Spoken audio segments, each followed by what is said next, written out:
Hi everyone, I'm Brianna McGowan. I'm Erica Dixon. We are Blazeny, and this is Tipsy Talk.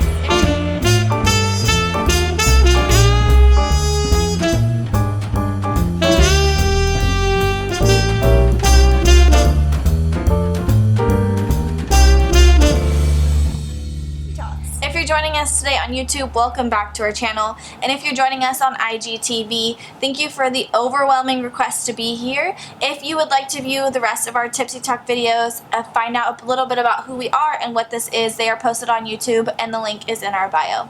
Today, our Tipsy Talk topic is on how to pick your vendors.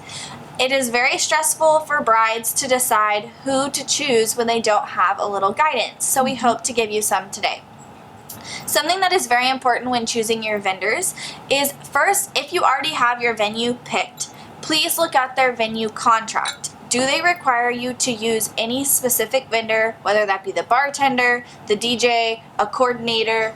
Those are important things to look at. So if you are required to choose from their vendor list, then first go from there.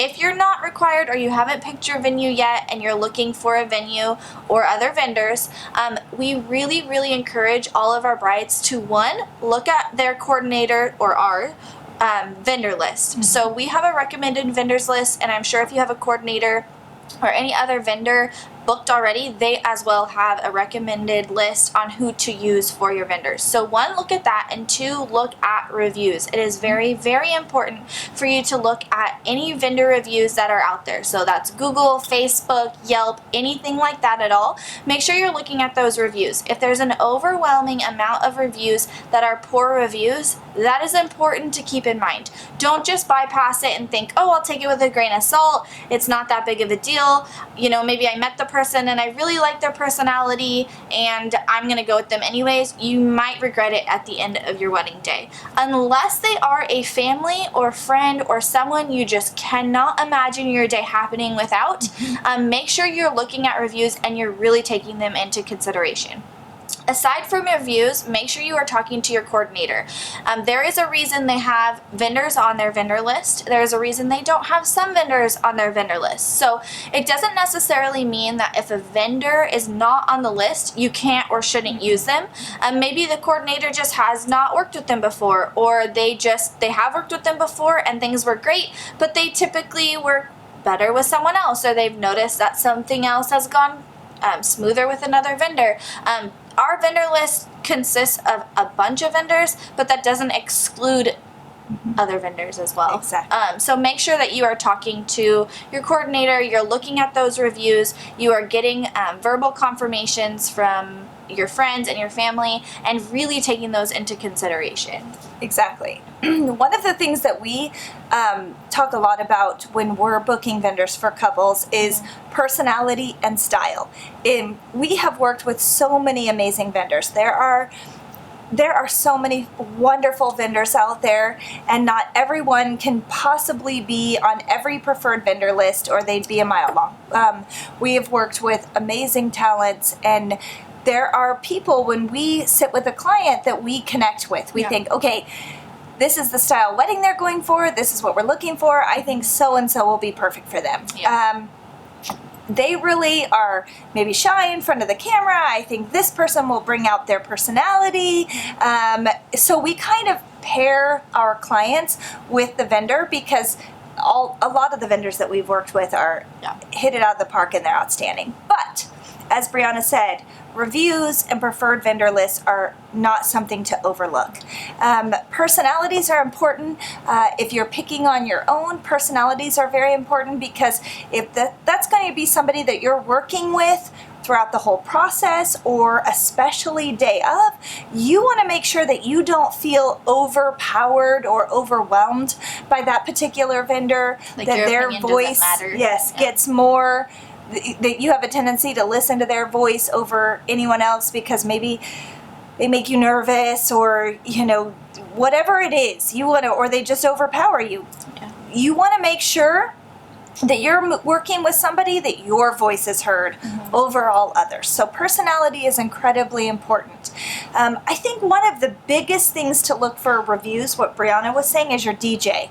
Your DJ is incredibly important to know your personality and reviews, because you cannot hear them before you go unless you've seen them at a wedding or you're going to be at a wedding where they happen to be at. They're somebody you really need to do some research on versus, let's say, your calligrapher or your sign maker or the person who makes your invitations. Or your cake. Their personalities aren't necessarily as important to mesh with as someone like your DJ and what people say about them and how they do with your crowd. The DJ is very, very, very They're front important. and center. They're the voice of your Yes, wedding. they're going to be, they're a big personality in your day, so you need to make sure that one melts. As far as like your calligrapher, they won't be there that day. No. So you just, if you like their artistic style and their writing, then and the reviews say that they get things done on time, they do what they're asked to do, they are talented in what they do, then go for it. Whatever you need to do, you go for that. But I believe that vendors are so incredibly important that not going based solely on price is something you need to pay attention to. There are many vendors that work in many price points, and so many are willing to work with you on your budget. So don't be afraid if someone says, oh man, I got married last time and the budget was crazy and I couldn't afford them, or they were so expensive. You don't necessarily know what that means. You don't know what that fits into your budget. You don't know how that fits according to what you want to do. So don't necessarily listen to someone based solely on price. Make sure that you're talking. If you see a vendor that you love and you love their work and you think they're going to fit so well with what you're doing, and you don't have a coordinator, because as a coordinating team, that is what we do for you. We go to vendors that we think are going to match with your day perfectly and see what we can do to work with them. But if you're going to a vendor on your own, make sure you sit with them and say, this is what I want, this is what we're looking at, I really think you're a good fit, what can we do together with this budget? And I know that so many of the amazing vendors we work with will work within your budget or tell you. They'll be honest with you if they can or cannot do it. The other thing too, not on price just for they're too expensive for me, but they are right in my budget. They're right in the price line I'm looking for. I'm going to go with them. Sometimes that could get you in trouble too. Just because they are in the lower price that you're looking for doesn't necessarily mean they're going to exceed at what you are looking for them to do. So don't just pick based off of the price fitting in your budget as well. Maybe there's an area that you can say, you know what, I really like this person's cake and the way it tastes and the way they make the cake. It's beautiful, it's gorgeous, and they're less than what I was planning on paying for my cake. So I'm going to take that extra money and put it towards this area. That way you can kind of, pick and choose, move your budget around. It's just, there are so many things in planning a wedding and choosing vendors, and before you necessarily sign with any of them, make sure you're looking over them and seeing, do they meld together? Something really important to consider is, does your photographer and your videographer work well together? Those personalities have to be on point, because those are two people that are going to be following, or two teams that are going to be following you around all day, side by side, and you're paying both a great deal great deal of money, and you want to make sure that they're working well together so that both capture what you need and both are capable of capturing what you need, that the other personality isn't overwhelming the other person. Same with your beauty team. If you're not choosing two people, hair and makeup, or one person who does both hair and makeup from the same team, but you're picking them from separate areas or whatnot, make sure that you think they would go well together. Put them in contact together, your beauty team. Put your videographer and photographer in contact together with each other. For sure, if your coordinator is not doing that for you. Make sure that your coordinator can and is getting along with the other vendors, and that the vendors as well get along with the coordinator or the venue. Make sure venue and caterer is important. Yes. They're kind of the other team. And respect, venue and coordinator have to go well together. And respect your venue's opinion as well, because it's their property. What if something happened in the past and the DJ is a great person and he's super nice, but he left cords or this or that. Respect your venue and what they're asking of you. If they have a preferred vendors list, really take that into consideration, because it is their property. It is, they have a lot that can go into. And they've worked with a lot of vendors, a lot more than some of the other people on your team might have. It's also incredibly important that you look at the style of what they do. Yeah. Look at their Instagram. Look at their website. Make sure that what they do fits with what you want. Again, price, personality, those things may be right. You think, okay, I really like them. Okay, they're a perfect price.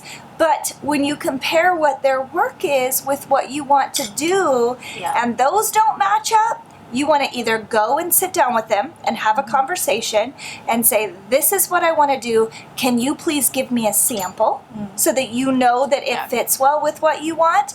And then before you sign with them, make sure they're comfortable in doing what you need. Yes. So there's many things to talk about with your vendors. Again, if you have a coordinating team, you really want to get them involved before you choose and sign a contract with the vendor. Really, those are dots that all need to be connected together. So do your homework, talk to your coordinators, talk to your venues, ask questions, do research, look at reviews. Yeah, all of those things. Yep. That is our Tipsy Talk for today. If you are on YouTube with us, please like this video, subscribe, turn on your notifications so that you never miss a video. If you're with us on IGTV, thank you so much for encouraging us to be here. We hope you liked our video and that you join us each week. That's our tip for today. Joining us today, we are talking about finding your vendors. Finding your vendor. If you're joining us today on YouTube, welcome back to our channel.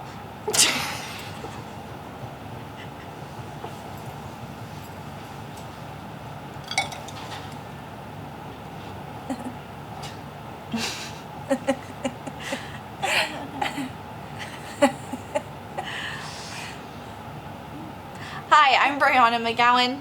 I'm Erica Dixon. We are Okay, I'm sorry. Okay.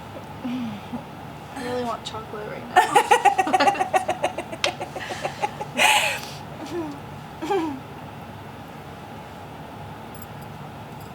It's because you take a drink after every pause, every intermission. Oh, hold on.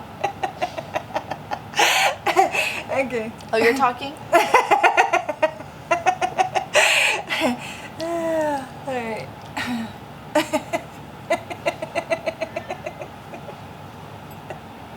These become a lot more fun when you